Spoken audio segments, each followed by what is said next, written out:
Oke, di video ini kita akan belajar tentang induksi elektromagnetik. Nah, ini merupakan materi fisika SMA kelas 12. Pada video ini nanti kita akan belajar beberapa subtopik, antara lain tentang hukum Faraday, kemudian kita akan bahas juga tentang hukum Lenz dan aplikasi dari hukum Faraday, transformator, dan yang terakhir kita akan kerjakan beberapa latihan soal dan pembahasan untuk mengasah atau memperdalam konsep kita tentang materi ini. Oke, kita langsung lanjut ke video materinya.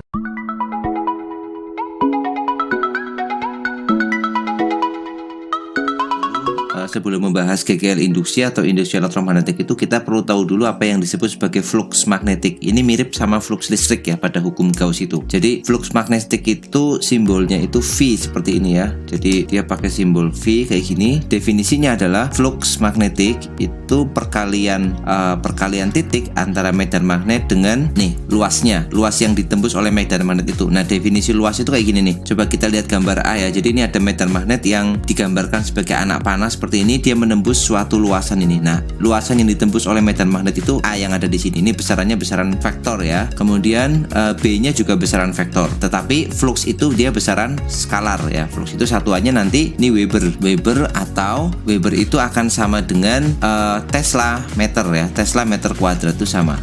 Jadi sama kayak ini, B kali A itu Tesla meter kuadrat, itu akan sama aja. Kemudian kalau misalkan B-nya itu menembusnya tidak tegak lurus dengan luas bidang. Nah, kalau di sini nih, jadi kalau kita lihat definisi dari dot product atau definisi perkalian titik itu kan, kalau ada B dot A itu kan nilainya kan B dikalikan A dikalikan cosinus theta ya, gitu kan. Jadi BA cos theta. Nah, cos theta di sini adalah sudut yang dibentuk antara B ini ya, atau A-nya nanti sama aja, boleh dibolak-balik dengan bidang normal. Nih bidang normal itu yang saya gambar dalam garis putus-putus warna merah ini di bidang normal. Jadi nanti definisinya seperti ini. Kalau misalkan ini kita buat deskripsi, maka ini kita sebut B itu tegak lurus atau menembus tegak lurus dengan luasan. Artinya di sini tetanya sama dengan 0 derajat. Kenapa? Karena theta itu dibentuknya dengan B dengan bidang normalnya, bukan dengan A-nya. Kalau dengan A-nya kan dia tegak lurus nih di sini. Dia tegak lurus. Tetapi kalau dengan garis normalnya atau bidang normalnya, dia itu kan ini normalnya kan ini. Nah, maka dia sudutnya itu 0 derajat. Oke ya, gitu ya. Jadi kalau misalkan B-nya miring gini, yang dimaksud B cos theta itu kan sebenarnya ini. Nah, ini kalau kita uraikan yang ke atas ini kan B cos theta ya, bagian yang tegak lurusnya. Nah, nilainya adalah B cosinus theta. Maka fluxnya ya sama aja, B cosinus theta kita kalikan dengan luasnya. Itu definisi dari flux magnet. Oke, yang kedua itu tentang hukum Faraday ya. Hukum Faraday itu gini, bunyi hukumnya adalah apabila terjadi perubahan flux. Nah, ini adalah keywordnya. Jadi apabila terjadi perubahan flux atau nanti kita sebut delta flux gini, perubahan flux dalam suatu kumparan konduktor atau loop, maka dihasilkan gaya gerak listrik GGL ya, ini berarti GGL induksi yang berbanding lurus dengan perubahan flux. Jadi kalau ada perubahan flux, maka muncul GGL induksi. Itu adalah hukum Faraday. Intinya seperti itu. Nah, sebenarnya kalau kita kembali ke materi yang kemarin, yaitu materi tentang induksi magnet, itu kan ada hukum atau percobaan Oersted kan.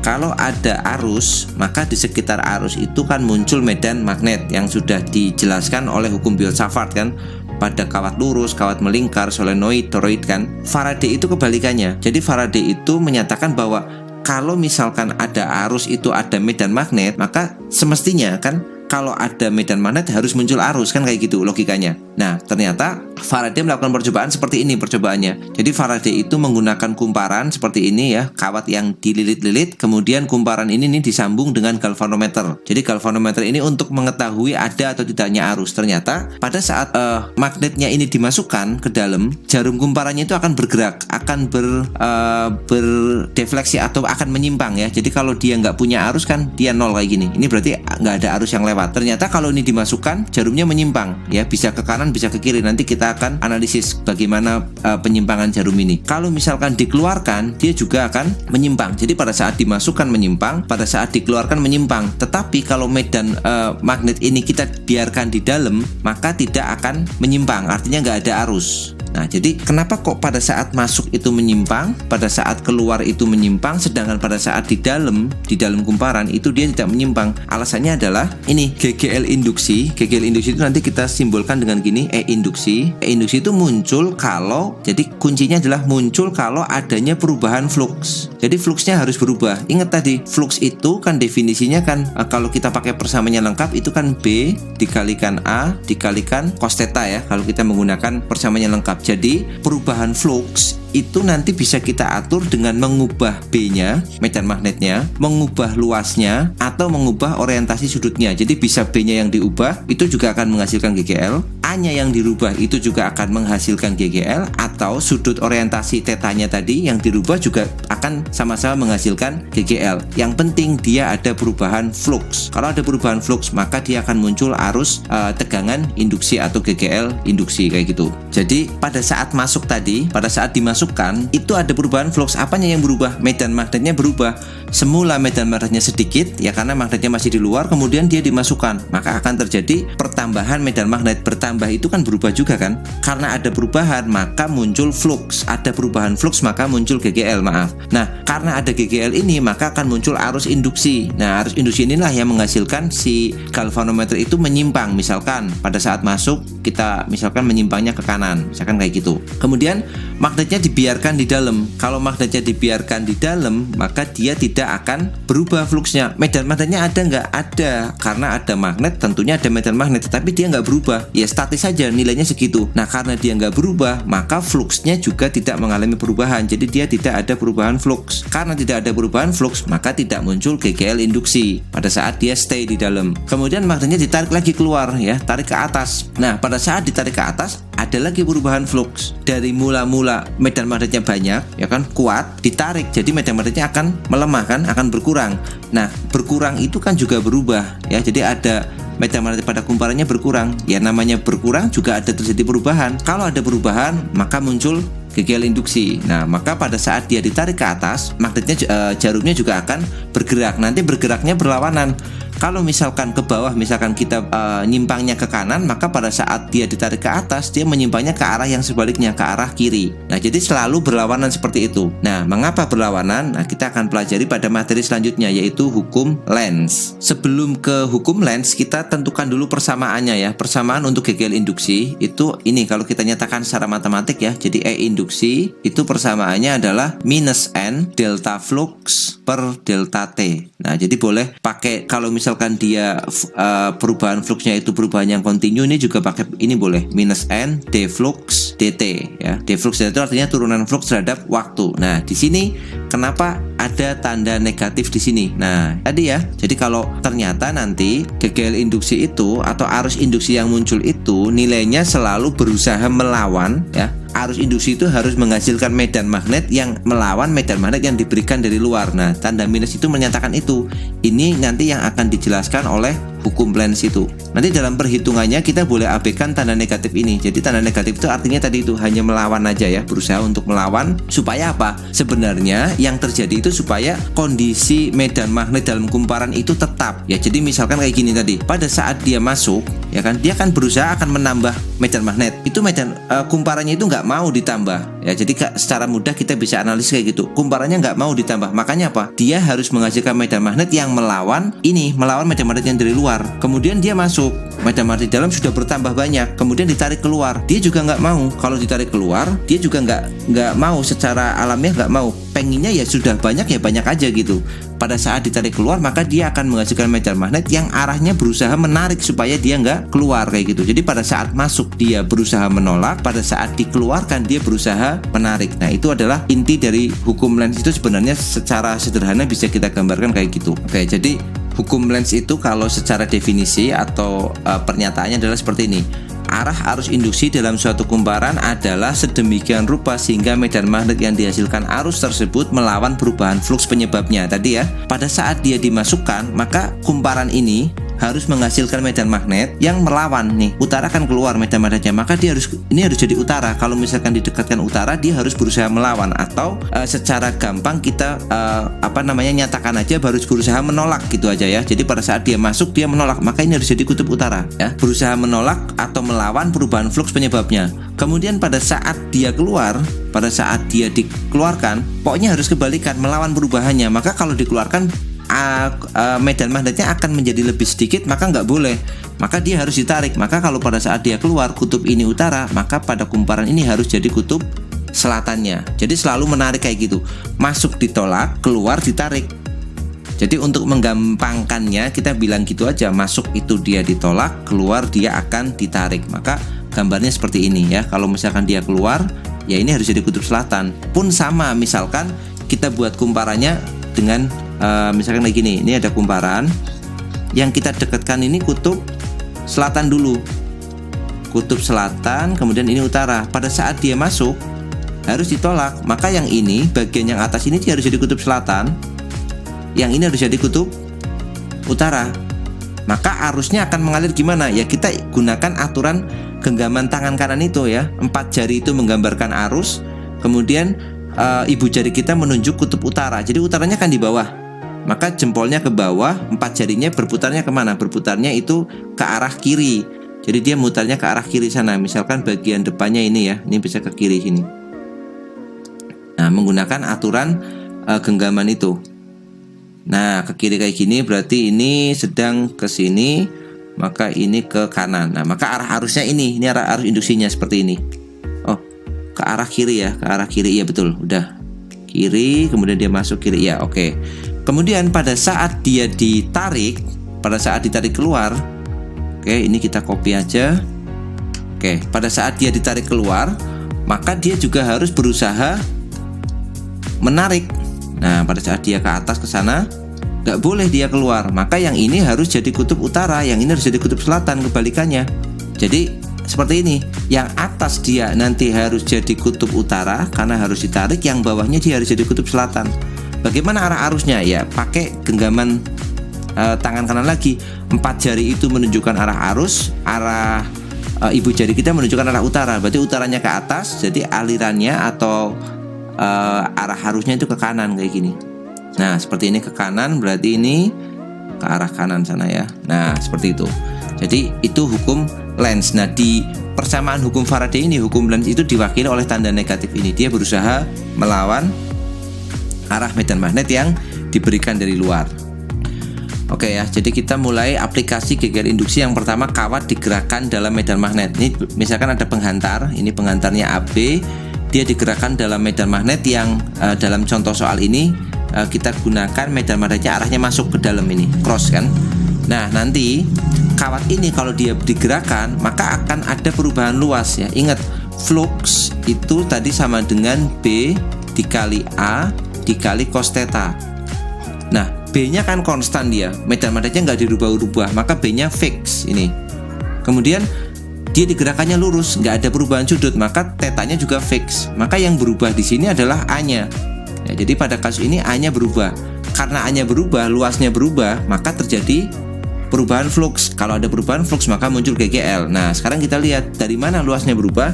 Ya kita misalkan nih batang AB-nya kita gambar lagi. Misalkan di sini ada batang AB. Kemudian dia digeser ke kanan. Nih posisi awalnya di sini. Kemudian kita geser dia ke kanan. Jadi posisinya sesuai dengan kecepatannya. Jadi di sini misalkan. Maka dia akan menyapu luasan sebesar ini. Ini adalah luasan yang disapu sama batang itu. Nah, seandainya dia bergerak ke kanan itu sejauh X, panjangnya ini L, maka A itu adalah ini luasan yang disapu oleh batang itu, ini A. Berarti A-nya adalah panjang dikalikan lebar kan, X kali L kan.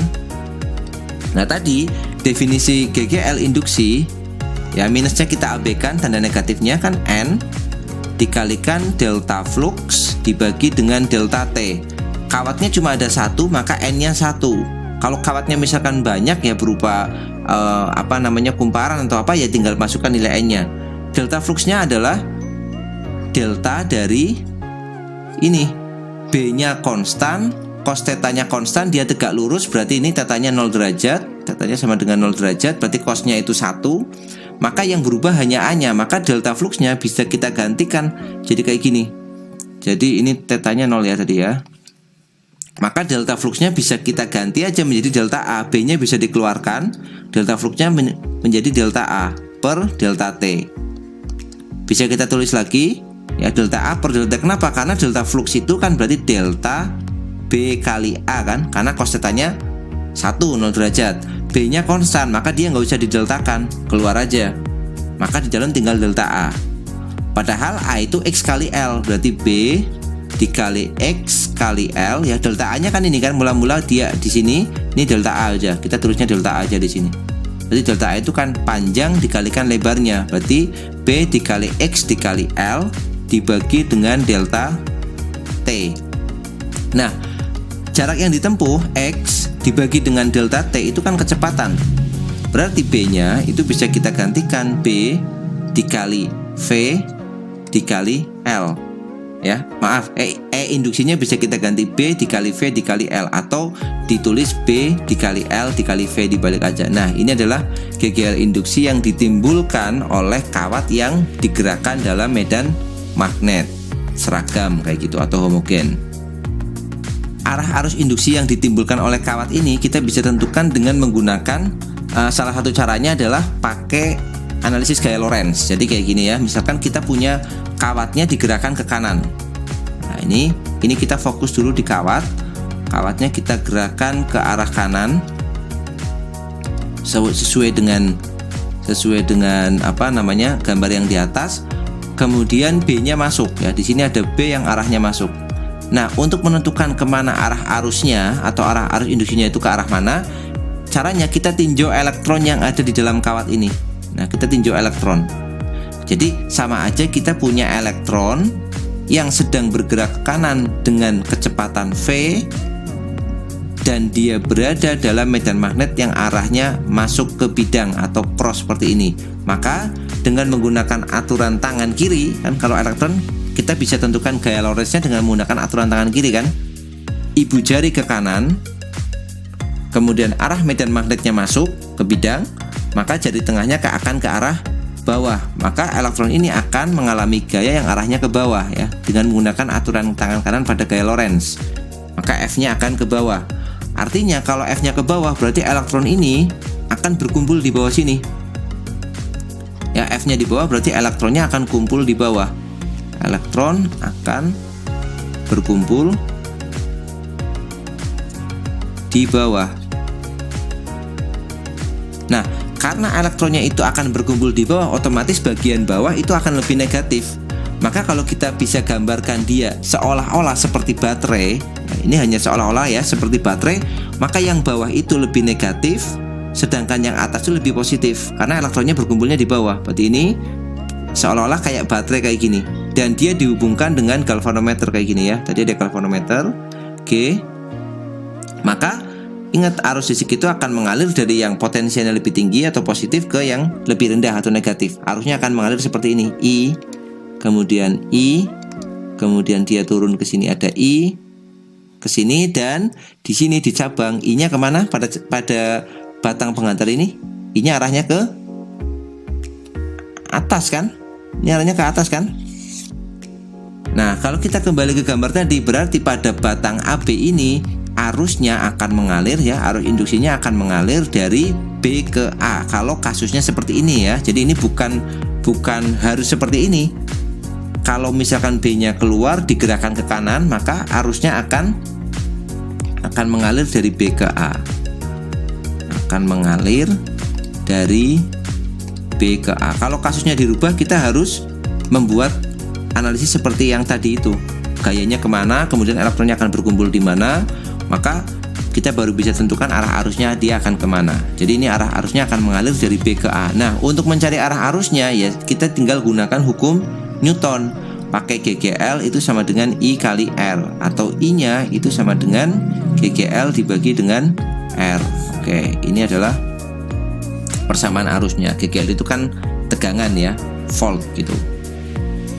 Jadi GGL induksi diri ya, atau GGL yang terjadi ini pada induktor. Jadi gagal induksi diri ini terjadinya pada induktor dia. Nah, induktor atau kumparan ya. Induktor atau kumparan. Ingat kalau kumparan dia punya besaran ya. Misalkan kita gambar kumparannya, dia itu nempel suatu besaran di sini yang namanya induktansi kan, L kan. L atau induktansi diri. Ini yang satuannya adalah Henry. Induktansi diri. Ini satuannya Henry. Nah, pada kumparan itu dia juga bisa muncul GGL induksi ya. Yang nilainya itu GGL induksinya itu sama dengan minus L. Kalau tadi delta flux per delta T, di sini adalah delta I per delta T. Perubahan arus ya, delta I per delta T.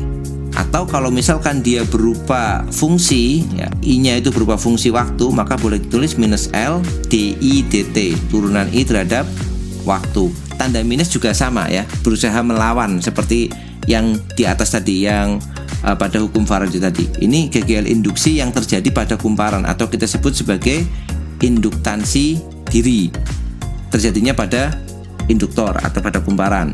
Nah, sekarang kita bisa mencari hubungannya antara L dengan N ya. L dengan N tadi. Pada GGL induksi pada hukum Faraday tadi itu kan dirumuskan ke GGL induksi itu kan rumusnya minus N delta flux dt. Kemudian pada induktansi diri ini GGL induksinya adalah minus L delta I dt. Delta I delta T gitu aja ya. Nah, kan ini bisa kita samakan kan, sama-sama GGL induksi. Jadi kan minusnya boleh kita coret, jadi tinggal N delta flux dt sama dengan L delta I delta T, ya enggak? Kan bisa kita buat seperti itu kan. Nah, kemudian deltanya itu delta T-nya kan bisa kita coret ya, karena sama-sama kalau berubah dalam waktu yang sama kan deltanya bisa kita coret.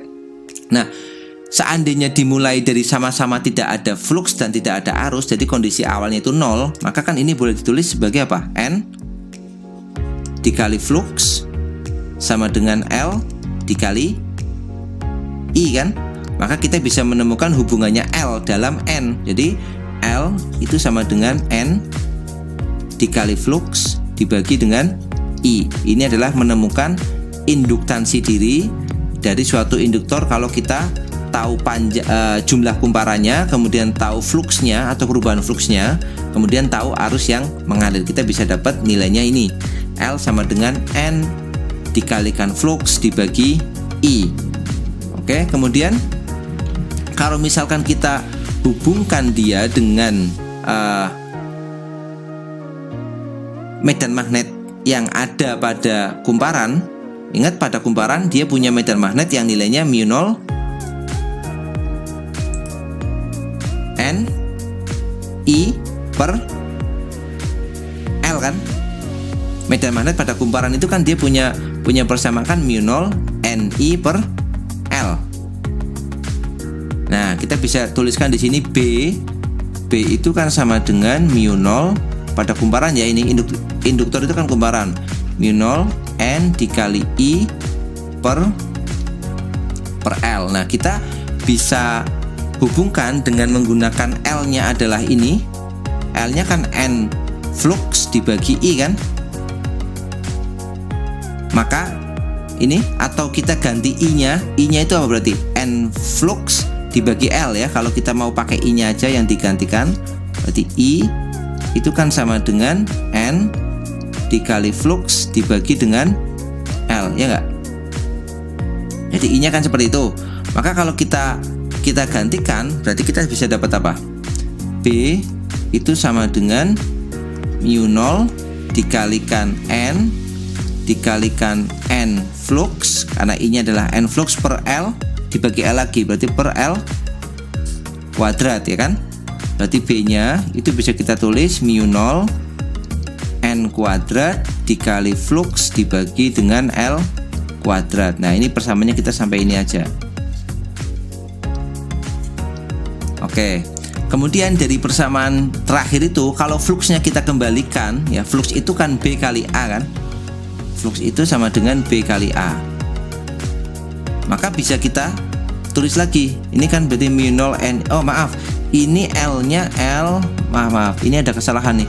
L di sini L panjang ya. Ini berarti bukan kuadrat. Sorry. Ini L-nya adalah L kecil, panjangnya solenoida. Ini L. Berarti ini sebentar. I-nya adalah N flux per L besar. Berarti ini L dikalikan L besar. Ya kan? Ini berarti L dikalikan L besar. L besar tuh di sini induktansi ya. Induktansi pada kumparannya, sedangkan L kecil tuh di sini panjangnya solenoidanya atau panjangnya kumparannya. Ini L-nya seperti ini. Nah, jadi bedanya itu L besar sama L kecil karena sama-sama menggunakan simbol L. Nah, kalau misalkan kita ganti fluxnya itu B kali A, maka kita akan dapat lagi persamaannya. Kita pindah ke atas ini. Berarti B sama dengan mu 0 N kuadrat dikali B dikali A per L dikali L, ya kan? B-nya boleh dicoret, kita ambil nilai induktansinya, maka L-nya boleh kita tulis mu 0 N kuadrat A dibagi dengan L kecil. Nah, ini adalah persamaan induktansi kalau kita nyatakan dalam mu 0 kemudian N, A, dan panjang dari solenoidanya. Oke, coba kita lihat soal ini. Perhatikan kegiatan-kegiatan berikut. Mengurangi luas, memperbesar induksi magnet, mengubah arah, menambah banyak lilitan. Faktor yang dapat memperbesar nilai GGL induksi ditunjukkan oleh angka. Ya, ingat tadi GGL induksi itu persamaannya sama dengan N dikali delta flux dibagi dengan delta T. Fluxnya sendiri itu adalah B dikalikan A dikalikan cos theta. Berarti supaya GGL induksinya naik, N-nya juga harus naik, ya kan? Jumlah kumparannya harus naik, berarti menambah jumlah lilitan. Oke, ini 4 betul. Kemudian supaya fluxnya naik, medan magnetnya harus besar juga karena dia di atas ya, sebanding medan magnetnya harus besar, berarti yang kedua juga betul. Kemudian mengurangi luas kumparan, jelas salah karena luasnya juga harus ditambah. Supaya dia besar, A-nya harus naik, berarti mengurangi luas kumparan salah. Ya udah, berarti udah jelas kan, 2 dan 4 kan. Mengubah arah medan magnet itu, nah mengubah arahnya itu kan kita nggak tahu orientasinya bagaimana, maka ini belum bisa kita tentukan. Ya kalau mengubah menghasilkan GGL betul, tapi menjadi lebih banyak lebih sedikitnya kan kita nggak tahu. Maka yang nomor 3 belum bisa kita tentukan. Yang pasti betul adalah 2 dan 4. Maka jawabannya yang D. Sebuah penghantar berupa kumparan memiliki jumlah lilitan digerakkan menjauhi medan magnet. Oke, jadi lilitannya digerakkan menjauhi medan magnet. Menjauh berarti dia akan berkurang medan magnetnya, pasti akan muncul GGL. Dari gerakan tersebut dihasilkan nilai GGL ya antara ujung-ujung penghantar sebesar 56,25 volt. Berarti GGL induksinya sama dengan 56,25 volt. 56,25 volt. Jika kekuatan induksi medan magnet berkurang sebesar, berarti itu sudah delta B itu. Ya, berkurang itu berarti kan deltanya dia. Berkurangnya sebesar 3 kali 10 pangkat min 1 Tesla selama 0,4 sekon, berarti delta T-nya itu 0,4 sekon. Pertanyaannya adalah jumlah lilitan penghantar tersebut sama dengan berapa? Yang ditanya adalah N. Nah, berarti di sini luasnya itu berarti kan konstan ya. Luasnya konstan, nggak ada perubahan kan?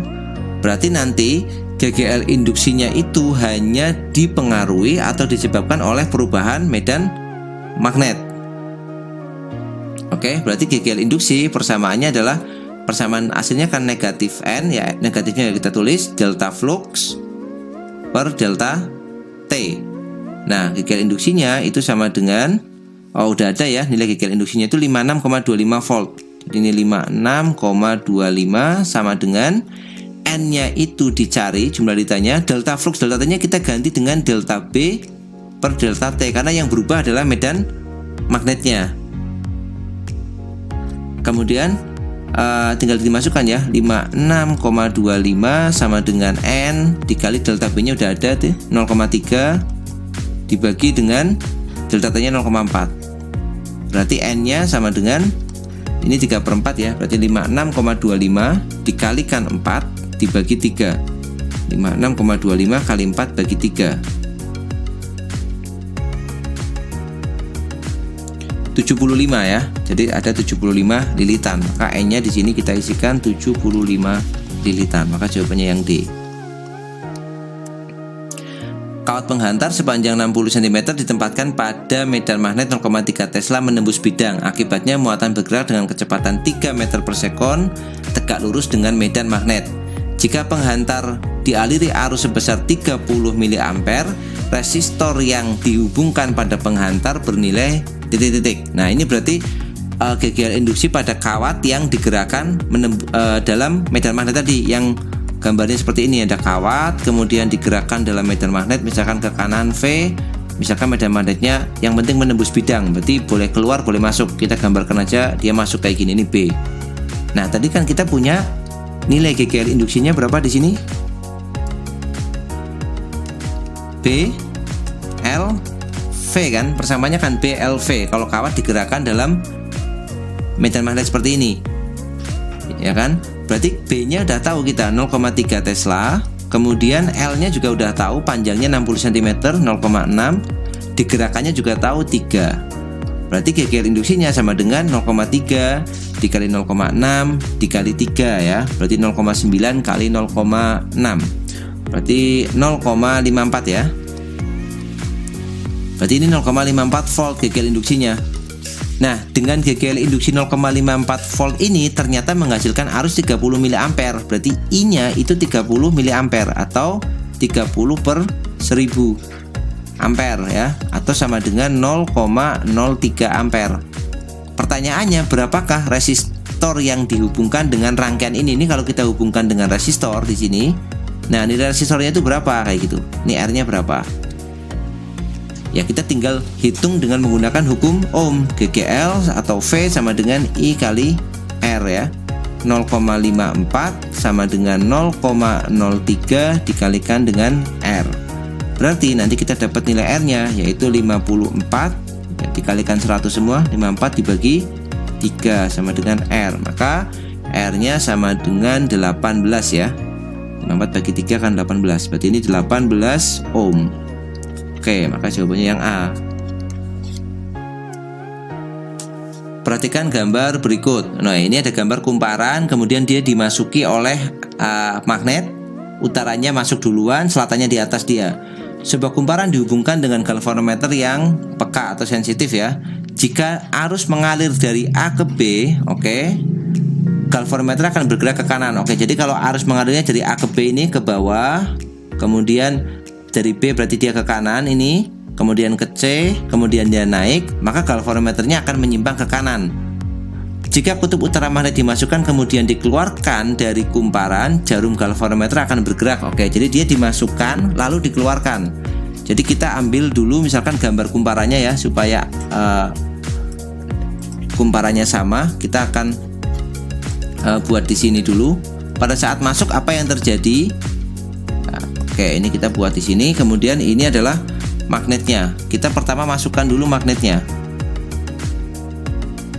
Nah, ini kutub utara, yang di sini kutub selatan. Ingat tadi pada saat dia masuk, maka kumparan ini akan berusaha menolak.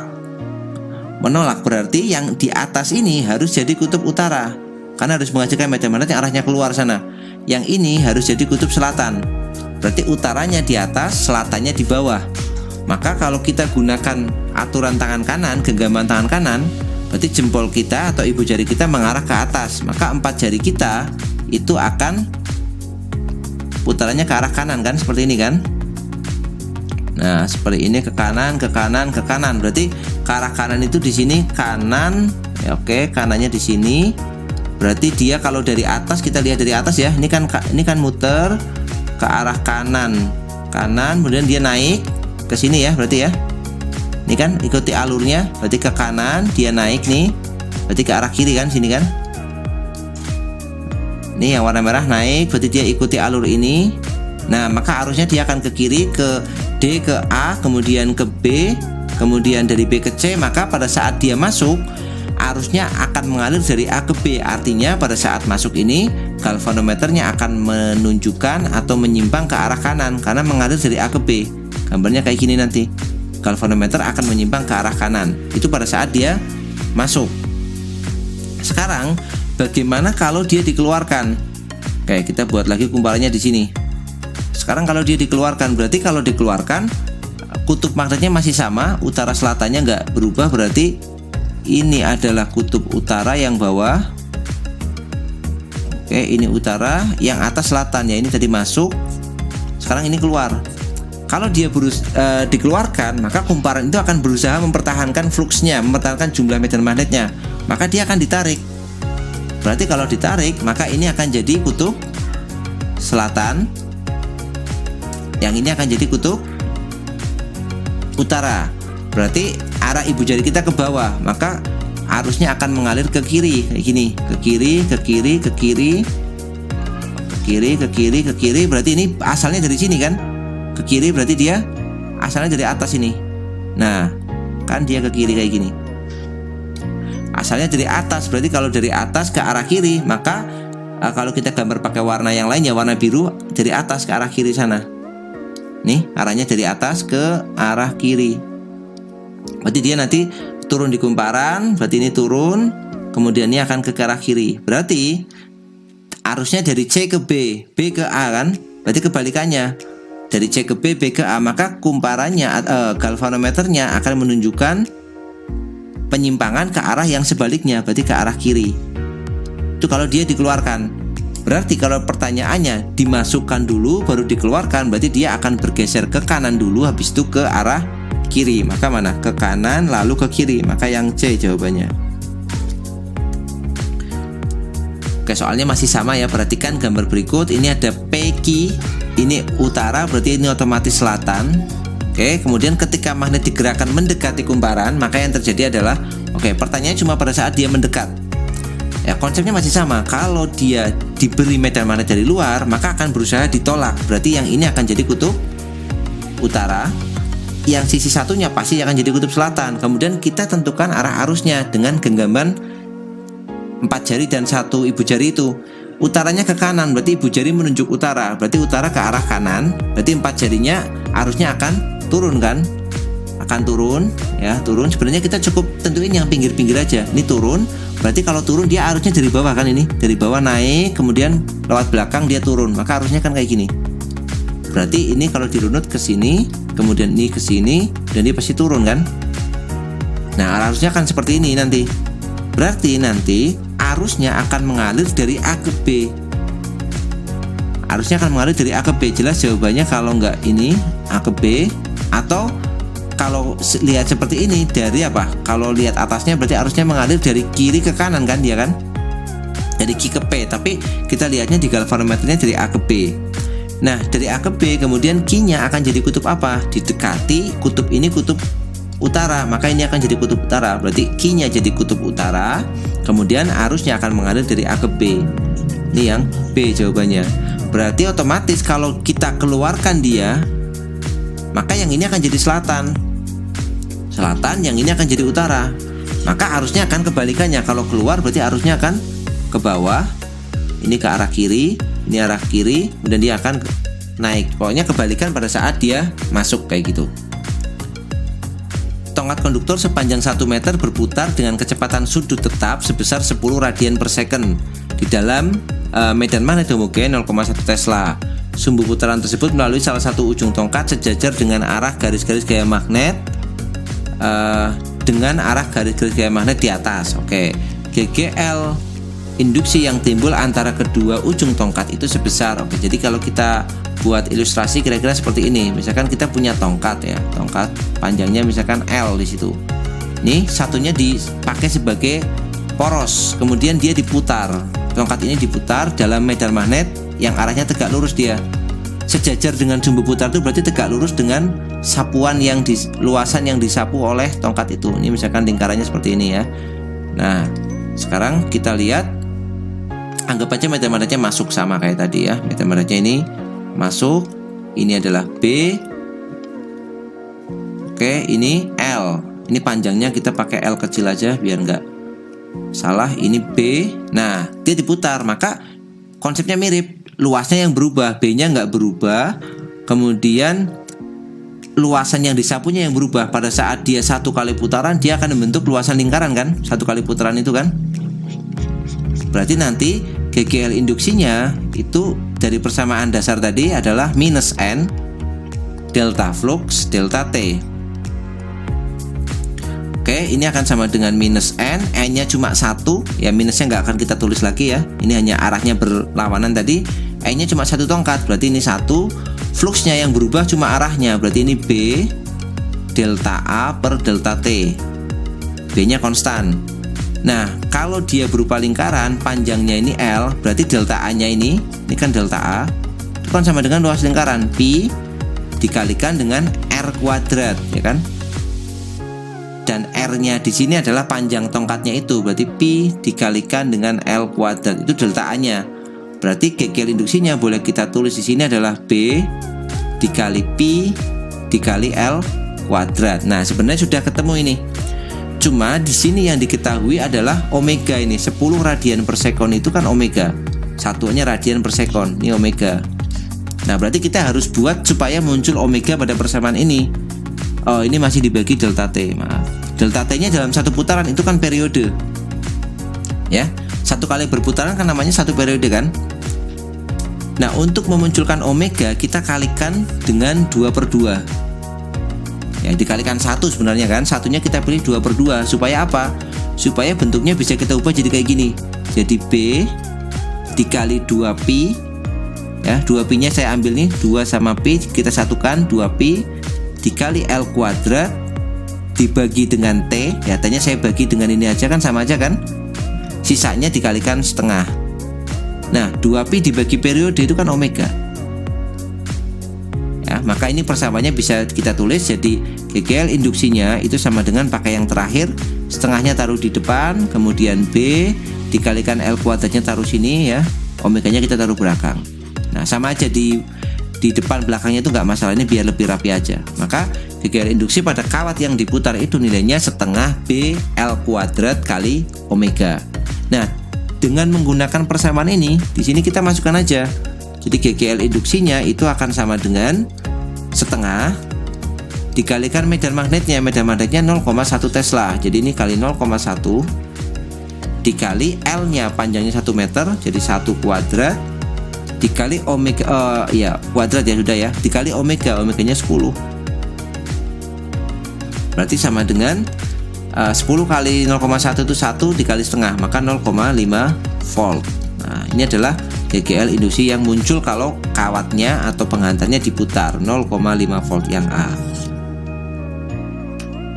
Kawat PEKI sepanjang 25 cm digeser ke kanan dengan kecepatan 4 meter per sekon seperti gambar. Oke, ini medan magnetnya masuk ya berarti ya. Kemudian jika induksi magnet 0,2 Tesla, ini B berarti besar GGL dan arah arus. Oke, kita cari dulu GGL induksinya. Ini tinggal menggunakan persamaan GGL induksi sama dengan B dikalikan L dikalikan V. Jadi B-nya adalah 0,2, kemudian dikali L-nya itu 0,25 ya, kita ubah ke meter, dikali V-nya 4. 0,25 kali 4 itu 1 dikali 0,2, jadi 0,2 volt. Berarti jawabannya jelas ini salah. Tinggal antara A dan B. Sekarang kita tentukan arahnya. Nah, untuk menentukan arahnya kita tinjau kawat PEKI dulu ya. Kawat PEKI-nya kita tinjau elektron yang ada di dalamnya. Ini salah satu caranya pakai ini. Boleh juga pakai gaya juga langsung boleh. Kita lihat elektron di sini.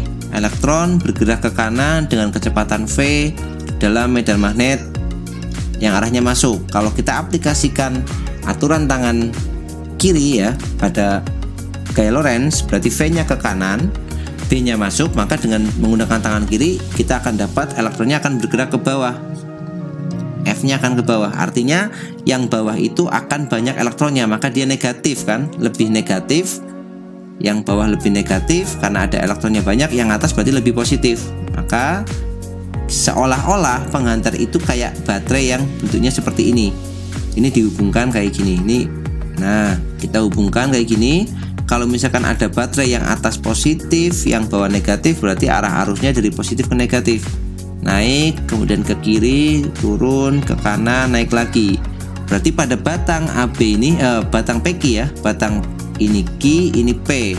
Kalau kita lihat orientasi arusnya berarti ke atas, jadi dari Q ke P. Oke, berarti yang B. Oke, gitu betul.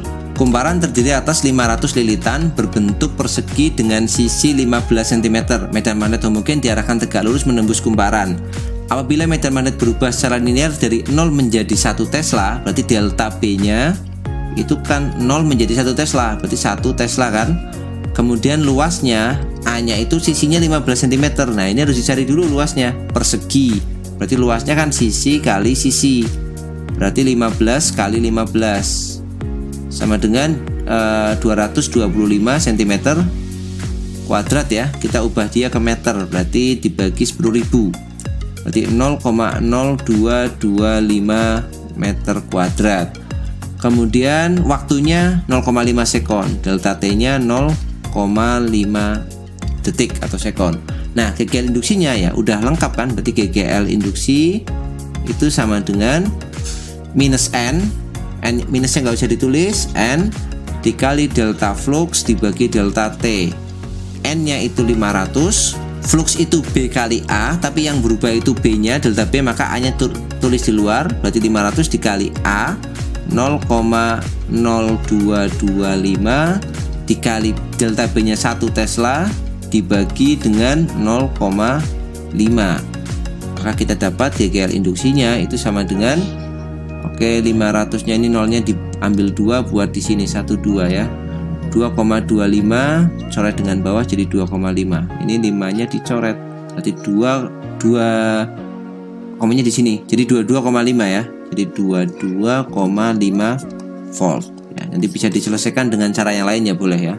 Tadi kita 100 nya kita ambil kan, kita mundurin 2, 1, 2, kemudian dan tinggal 5 sama 0,5 kan masih ada 0,1. 0,1 nya kita ambil 10 pangkat min 1 nya, mundurin 1 lagi, berarti mundur 1 lagi, jadi 22,5 volt. Jawabannya yang D. Jadi perhatikan data spesifikasi dua generator berikut. Jika kedua generator berputar dengan frekuensi yang sama, perbandingan GGL maksimum generator A dan B adalah, oke, jadi kita harus tahu dulu GGL induksi yang ditimbulkan oleh generator ya. Persamanya seperti ini. Jadi GGL induksinya itu sama dengan N dikalikan B dikalikan A dikalikan omega dikalikan sin theta. Ingat, theta itu sudut putarnya ya, sudut yang dibentuk, atau nanti tetanya bisa kita ganti menjadi omega T juga boleh. Tetanya boleh diganti jadi omega T. Nah, itu adalah nilai GGL induksinya.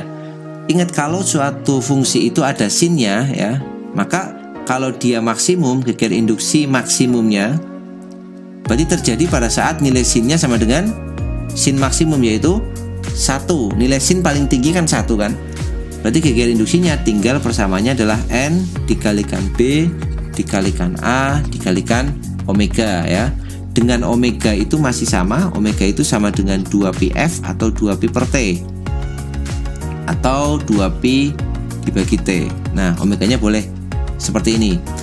Nah, kita cuma bandingkan aja generator tersebut dengan frekuensi yang sama, berarti omeganya sama, nggak usah dibandingkan karena frekuensinya sama.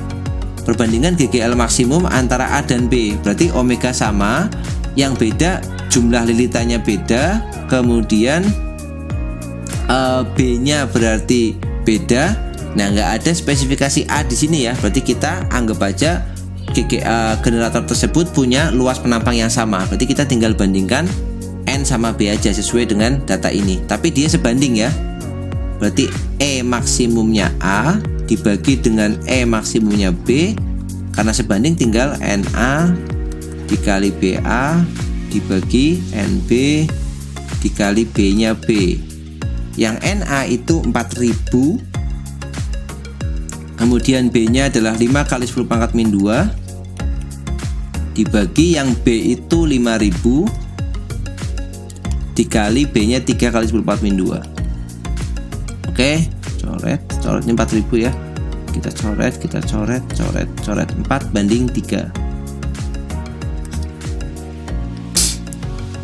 Pada kumparan yang mempunyai induktansi 0,8 Henry, dalam setengah sekon kuat arusnya berubah dari 70 menjadi 10 mA.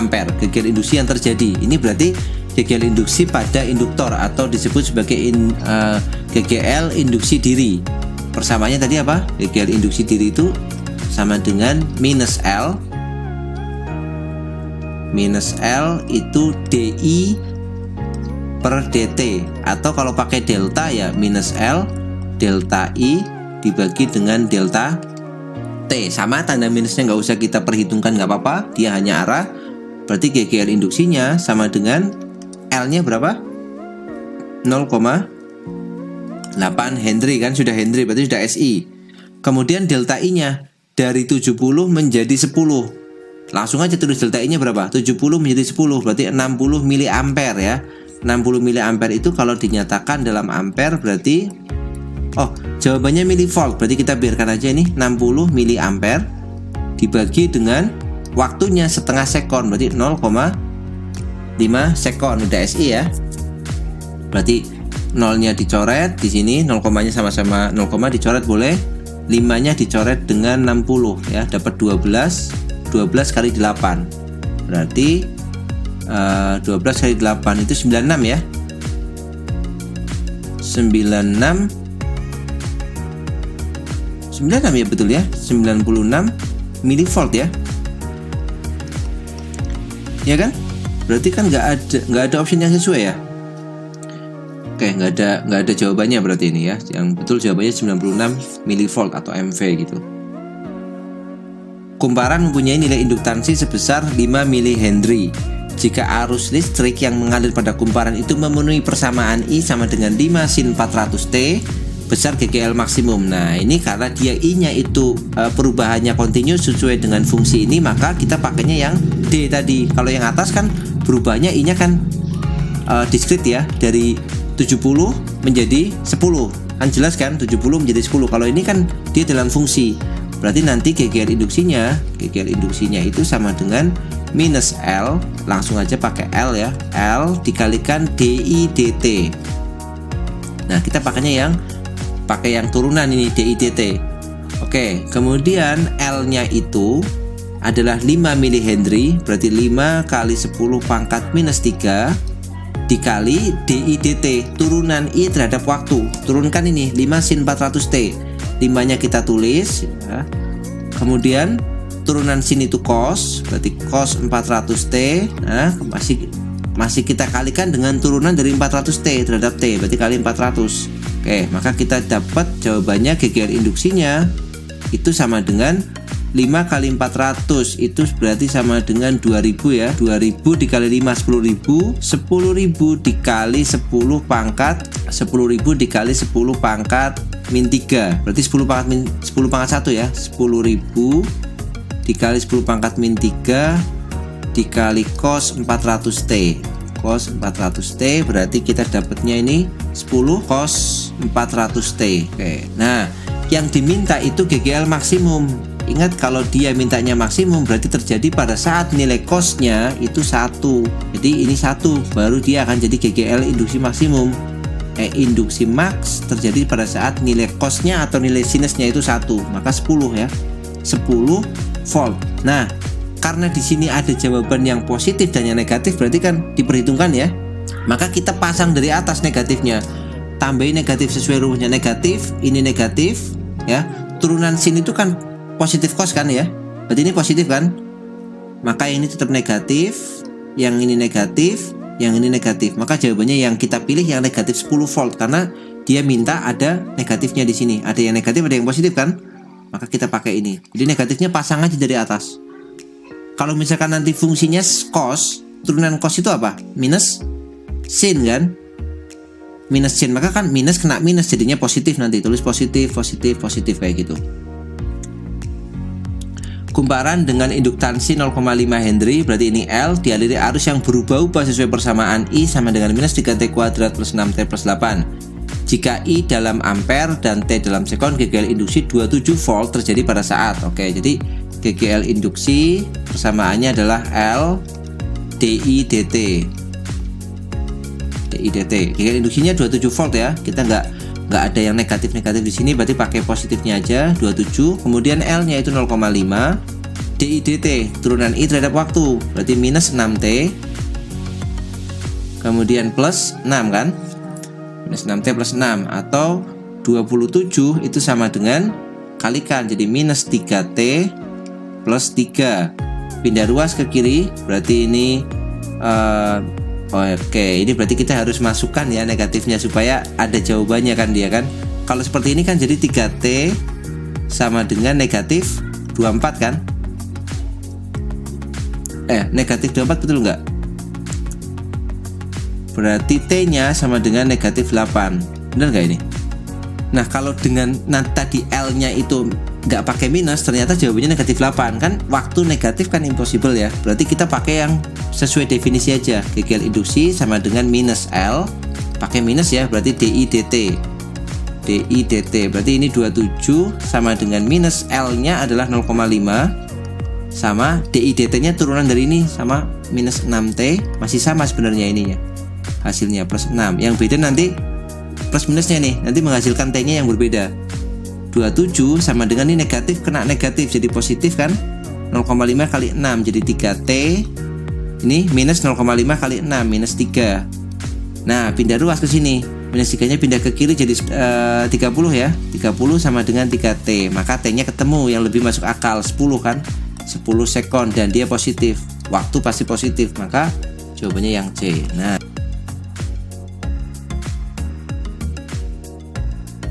transformator atau trafo itu alat ya yang dipakai atau prinsip kerjanya dulu. Prinsip kerjanya itu menggunakan prinsip induksi tadi.